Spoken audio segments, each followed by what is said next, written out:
జగిత్యాలలో గడువు ముగిసిన ఐస్ క్రీంల వ్యవహారం కలకలం రేపింది. కరీంనగర్ డైరీ పాల కేంద్రంలో ఫుడ్ సేఫ్టీ అధికారులు నిర్వహించిన తనిఖీల్లో ఏకంగా 600 ఐస్ క్రీంలు అనుమానాస్పద స్థితిలో బయటపడ్డాయి.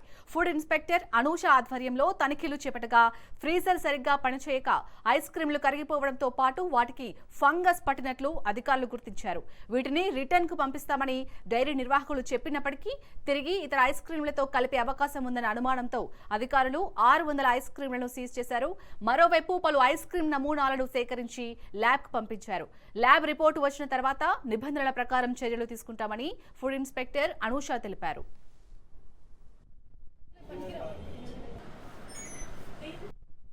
ఈరోజు చేసిన ఇన్స్పెక్షన్ లో ఇక్కడ కరీంనగర్ డైరీలో మేము చూసినప్పుడు ఇక్కడ ఐస్ క్రీమ్స్ అనేటివి April date with in 6 months ఉన్నా కూడా అన్ని పంజెంట్ స్మెల్, చాలా ఫౌల్ స్మెల్ వచ్చినట్టు మేము గమనించాము.